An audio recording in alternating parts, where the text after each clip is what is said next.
My husband, Julian, sat there in the fading twilight filtering through the stained glass windows of the Henderson estate. He was no longer the man I once loved, the one who shared my dreams of a humanitarian medical empire. Instead, he sat across from me like a CEO executing a liquidation of bad debt assets. His hand, which should have offered warmth, now gripped mine with a calculated force. A fake comforting gesture that anyone with a knowledge of body language would recognize as pure control. The living room was thick with the scent of chamomile tea, a fragrance usually meant to soothe, but tonight, it carried a strange foretaste, a blend of cloying sweetness and a slight metallic aftertaste. It was the telltale sign of high concentration scopolamine. Julian thought I was just Alice Henderson, a romantic heiress who abandoned her career to be his support system. He completely forgot that before hanging up my white lab coat, I spent 6 years in intensive research on neuropharmacology and psychiatric disorders at Johns Hopkins University. I knew exactly what was evaporating from that teacup.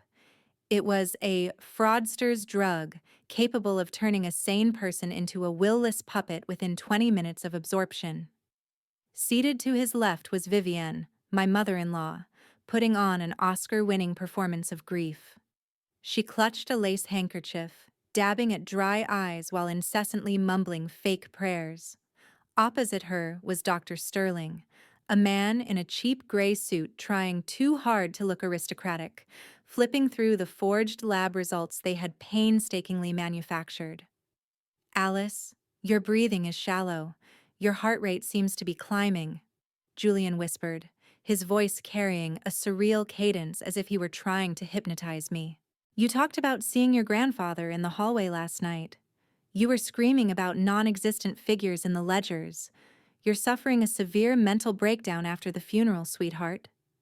I looked deep into his eyes, searching for even a trace of remorse, but all I saw was the reflection of bottomless greed. "Julian, those numbers are very real," I replied, my voice intentionally drawn out, mimicking the onset of neurological inhibition. $40 million was withdrawn from the Henderson Group's reserve fund over the last 3 months. You used it to bridge that shell real estate project in the East, didn't you? And those payments to Dr. Sterling here under the guise of medical consulting for the board? My words were a cold bucket of water over their complacency. Vivienne stopped her act instantly. Her eyes narrowed into 2 sharp slits, revealing the true face of a predator. "Dr. Sterling, do you see now?" She turned to the man opposite. "She's started hallucinating about financial conspiracies. This is a clear sign of paranoid psychosis. She's attacking her own family because of delusions created by her illness." Sterling nodded, placing the file on the table with a heavy thud. "Based on clinical observations and previous reports of erratic behavior, I'm afraid Ms. Alice Henderson is no longer capable of managing her personal decisions or her assets. The chemical imbalance in her brain is at a red alert level." He pushed a voluntary admission and asset guardianship authorization form toward me. "If you sign this, we can move you to a high-end care facility where you'll receive the latest sedative medications and mild electroconvulsive therapy. Otherwise, I'll be forced to call the police for a forced commitment because you are a danger to society." I looked at the form. It was a death warrant for my freedom. They wanted to lock me in a velvet-lined prison where they could use psychological therapies to wipe my memory, turning me into an imbecile so Julian could seize the chairman's seat at the corporation. Julian squeezed my shoulder hard, a grip tight enough to leave a bruise but not enough to draw blood, a sophisticated technique of indirect abuse. "Sign it, for our future," he urged. "Before I sign this contract that sells my soul, I want to ask you a question. If you realized that the person you swore your life to was step-by-step spiking your morning tea with poison, would you choose to unmask them immediately or stay silent to feed a bigger trap? Let me know in the comments. I'm looking to see who thinks like I do." I picked up the gold-plated Mont Blanc fountain pen, the nib gliding over the signature line. I could feel Julian trembling, not out of fear, but from the exhilaration of someone about to own hundreds of millions of dollars. They thought I was a washed-up doctor, a crumbling housewife. They didn't know that every word in this room, every beat of Julian's heart, and even the image of Sterling holding a syringe in his bag had been recorded by a biometric surveillance system I had integrated into the very walls of this mansion. The game has only just begun, Julian, and you were the loser the moment you put that drug in your wife's teacup. Julian couldn't hide his impatience. He snatched the form the moment my pen left the paper, his eyes scanning my signature with a frantic hunger. To him, that paper wasn't a medical document. It was a blank check for an entire fortune, the key to absolute power at the Henderson Group. "Very good, Alice. You made the right choice," Julian said, his voice now devoid of its initial fake tenderness, replaced by a cold, condescending tone. He folded the agreement and tucked it into his vest pocket, as if afraid it might vanish. "Dr. Sterling, I believe the administrative procedures are complete. We can proceed to the next step immediately." Sterling stood up, brushed the dust off his gray suit, and pulled medical restraints and a tray of high-dose sedatives from his briefcase. Per standard protocol for patients showing signs of resistance or severe hallucinations, we will administer an initial dose of midazolam and haloperidol. This will ensure Miss Alice enters a deep sleep during transport to the care facility. I looked at Vivienne. She stood by the window, gazing out at the garden with a satisfied smile etched onto her aged face, lined with the bitterness of envy. "Everything will be fine, Alice," she said without bothering to turn around. "In that place, you won't have to worry about ledgers, taxes, or anything else. Sophia will take your place in looking after Julian. She's younger, more obedient, and most importantly, she knows how to make my son happy without dry balance sheets." I leaned back in the chair, the fake numbness I was projecting making them even more confident. I let my eyes go glassy as I stared directly at Julian. "You really prepared everything meticulously, Julian. From bribing Sterling with his $2 million gambling debt to staging anonymous calls to the police about my erratic behavior over the past few weeks. You thought by isolating me socially, you could easily erase me?" Julian paused for a beat, his thick eyebrows arching in surprise. "What are you talking about? Gambling debts? Have you really gone so mad that you're hallucinating novel plots now?" "No, Julian, I'm not hallucinating," I said, my voice regaining the poise and sharpness of a psychiatrist performing a clinical analysis. "I'm talking about the truth. Did you think I spent 14 hours a day in the office just reading old medical files? I hacked into your communication system 6 months ago. I know about the apartment you bought for Sophia downtown, paid for with the employees' welfare fund. I even know about the 15% of my grandfather's preferred shares you secretly sold to foreign investors, a direct violation of the family charter." Sterling began to break out in a cold sweat. He looked at Julian with a desperate plea. "Vance, you said the medicine had subdued her? Why is she still this lucid?" Julian roared, lunging at me, grabbing my collar and hoisting me out of the chair. "Shut up! You signed it. That paper is legally binding. As of right now, you are a crazy person, and the words of a crazy person mean nothing in court." I looked him straight in the eye, without a shred of fear. "Are you sure that paper is binding, Julian? Take a closer look at my signature. As a psychiatric expert, do you really think I'd sign my name while in a state of hallucination?" I signed with the initials VC. That is the medical legal code for viatical consent under coercion. Under state law, any document bearing this symbol is automatically voided and becomes evidence in a criminal case. Julian's face went from flushed red to white as a sheet. He scrambled to pull the form out of his pocket, his hands shaking violently. On the signature line, instead of Alice Henderson, I had signed with a flourish that looked like my name from afar, but was actually a specific medical legal symbol upon closer inspection. "You bitch!" Julian screamed, raising his hand to slap me, but I stepped back just in time, maintaining a safe distance. "Don't touch me, Julian. Every move you make right now is being recorded." I pointed toward the flower vase on the table, which hid a miniature digital recording device. "And let me let you in on another little secret. I didn't drink the tea. I used the sublingual technique and spat it back into my handkerchief while Vivienne was busy wiping away her fake tears. Currently, the scopolamine level in my blood is 0%, but the concentration in the teacup and the bottle in Sterling's bag is enough to put you all away for at least 20 years. Vivienne turned around, her face pale with terror. "Julian, do something! Don't let her leave this room!" Julian looked at Sterling, his eyes turning frantic. "Sterling, inject her now, right now. Forget the transport, we'll handle her right here and stage a suicide due to depression." Sterling tremblingly picked up the syringe, taking heavy steps toward me. He was no longer a doctor. He was a murderer backed into a corner. "Are you sure, Sterling?" I asked, my voice cold and steely. "Do you realize that if you push that plunger, you move from medical fraud to first-degree murder? Do you think Julian will save you when he's sinking himself?" The library doors were locked tight, but I could hear my own heart beating powerfully. The legal battle was won. Now it was a physical struggle to stay alive until my final trump card arrived. The library, once a sanctuary for the Henderson family's knowledge and silence, had become a suffocating cage.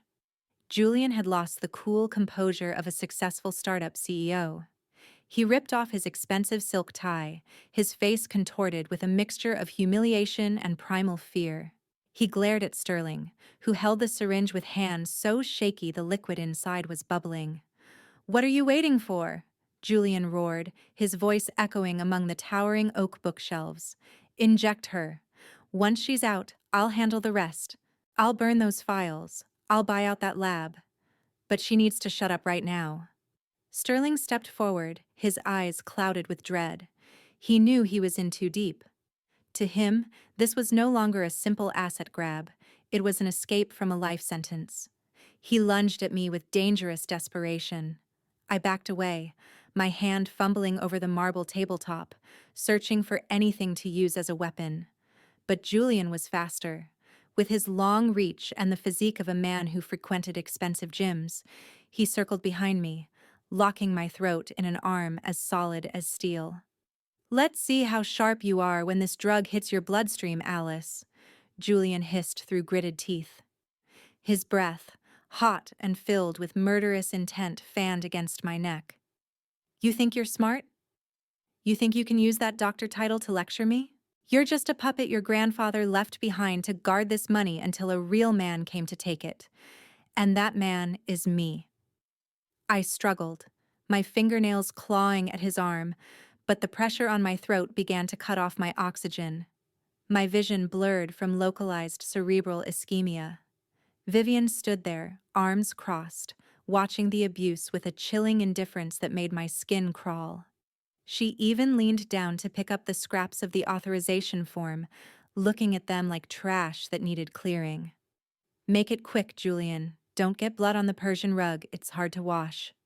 Sterling was right in front of me. The 3-inch steel needle glistened under the chandelier, containing a neurococktail potent enough to paralyze a bull. He pushed the plunger, a drop of pale yellow solution oozing from the tip, quivering before falling onto my shoulder.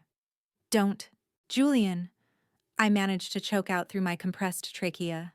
"If you do this, you'll lose everything." "I lost everything the moment you found out about Sophia and that debt," Julian screamed in my ear, his madness reaching its peak. "Now, either you die, or I die. And I choose you." Just as Sterling brought the needle close to my bicep, I gathered every ounce of my remaining strength and kicked the doctor hard in the groin. Sterling let out a howl of pain, stumbling back and dropping the syringe on the floor. Taking advantage of the moment Julian loosened his grip in surprise, I slammed my elbow into his ribs, a basic self-defense technique I had been quietly practicing for 6 months, ever since I realized my husband was a potential murderer. Julian let go in pain, and I collapsed on the floor, gasping for precious oxygen. But Julian wouldn't stop. He grabbed a heavy bronze statue on the desk, a symbol of justice my grandfather once revered, and raised it high, intending to crush my head. "You think you're getting away?" Julian growled, his eyes shot with blood. In this moment, he wasn't my husband, he wasn't a human being. He was the embodiment of greed and malice, completely devoid of reason. Vivienne nonchalantly walked over to the electrical cabinet in the corner, her hand on the switch to turn off the alarm system and surveillance cameras she thought were the only ones in the house. "Finish it, Julian. We'll tell the police she attacked us in a frenzy, and you had to defend yourself. Sterling will testify." I lay on the floor, watching the bronze statue about to descend. In that hairbreadth moment, I felt no fear.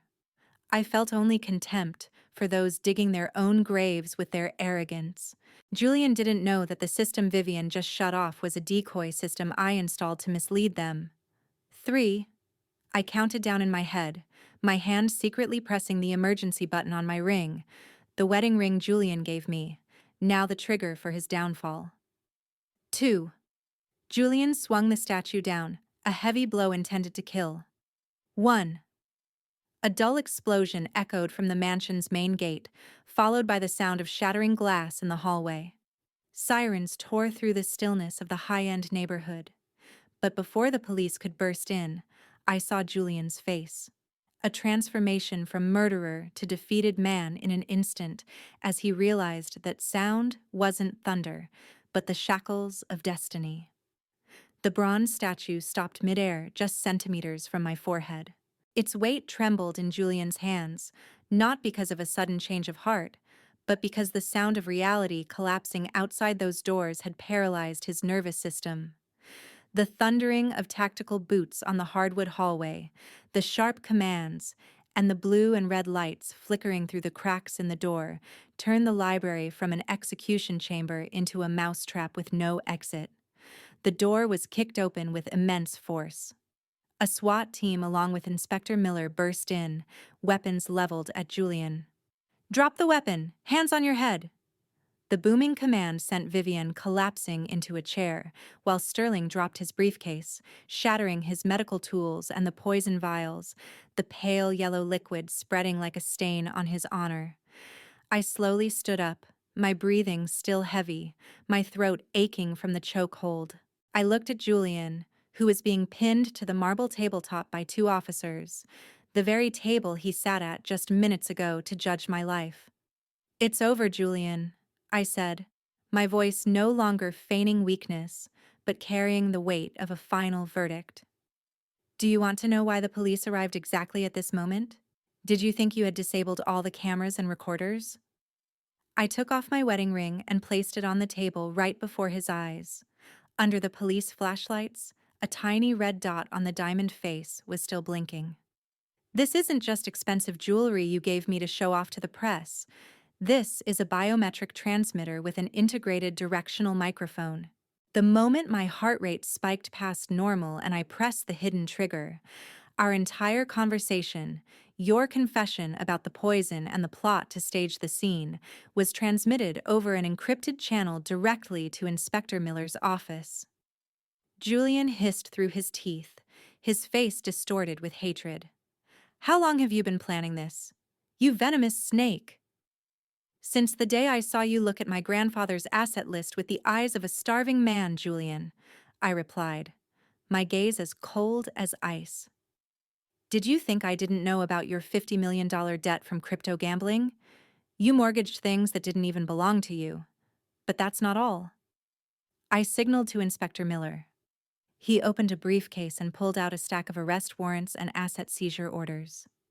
"Julian Vance, it's not just attempted murder," Miller said firmly.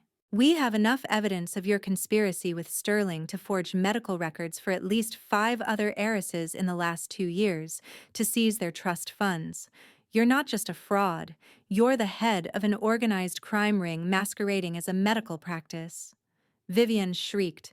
No, my son didn't do that. Alice, you staged everything. Police, you have to believe me. She's a psychiatrist. She knows how to manipulate people's minds. I turned to her, a woman who spent her life nurturing her son's greed instead of his character. Vivienne, your own greed blinded you. Did you think cutting the main power was your salvation? In reality, when you hit that button, it activated an independent backup power system I installed myself. That very act of yours sent the final confirmation of criminal intent signal to the police. You aren't a victim. You're the most active accomplice. Sterling began babbling about being coerced, but no one cared. As the agents led them out, I walked past Julian. He looked at me with eyes full of plea mixed with disgust. Alice, please. We're husband and wife. We were never husband and wife, Julian, I said, my voice echoing in the room that had now become empty. You were just a black hole sucking everything good away from you. You wanted to seize the Henderson Empire by making me a crazy person? Then enjoy the feeling of a real crazy person as you face 4 stone walls in prison for the rest of your life. As they were pushed into police cars under the flashes of the press, whom I had discreetly invited to witness the fall of a fake business god, I knew I had won. Not won because I kept the money, but won because I kept my promise to my grandfather to protect the family legacy from the unworthy. The Henderson Group is no longer prey for the greedy. I have cleared the ledgers, frozen every dirty account, and am preparing for a complete overhaul. Julian wanted my crown, but he forgot that to wear it, he needed a sober head and an honest heart. What he received today was not a crown, but eternal shame. 7 months after the financial and legal storm swept away the last tendu of the Vance family, I stood on the rooftop of the Henderson Tower, looking down at the city lights beginning to glow. The cool night breeze blew through my hair, bringing with it the taste of salt from the sea and the freedom I had traded for a life-and-death battle. Beneath me, the illuminated streets were like the vessels of a giant organism, and for the first time in years, I felt my pulse in sync with the world outside without the looming sense of being hunted. Julian received a 22-year sentence without parole. The evidence of the heiress seizure ring led by him and Sterling shocked the high society world. It turned out I wasn't the only victim. Dozens of other women had been locked in private care facilities, stripped of their assets and identities under the guise of psychiatric treatment. Julian wasn't just a treacherous husband, he was an architect of suffering. Now he is paying the price in a dark cell where there is no expensive wine, no tailored suits, and most importantly, no one for him to manipulate. Vivienne, the mother so proud of her fake aristocracy, also received an 8-year sentence for complicity and harboring a criminal. The entire Vance family estate and their offshore accounts were seized to compensate the victims. Their fortune collapsed faster than the way they built it on lies. I opened a letter my lawyer had just delivered this morning. It was a request for a visitation from Julian. He wrote illegibly on cheap paper, swearing remorse and begging for a chance to explain, to start over.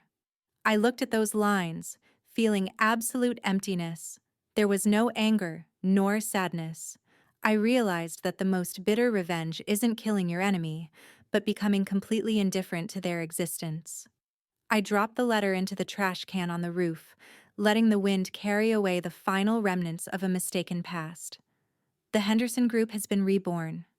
Under my direct leadership, we no longer focus on phantom growth figures or hostile takeovers. I have transformed the company into a social enterprise, focusing on developing transparent medical monitoring technology and psychological support funds for the vulnerable. I use the very medical knowledge Julian wanted to use to lock me up to liberate thousands of others. Every morning I wake up, I no longer have to check the taste of my tea. I no longer have to secretly record conversations in my own home. The peace I have today was built on the ashes of lost trust, but it is sturdier than ever because it is protected by sobriety and hard-earned experience. This is the final message I want to leave for you, who have followed my journey from the poison-filled living room to this peak of freedom.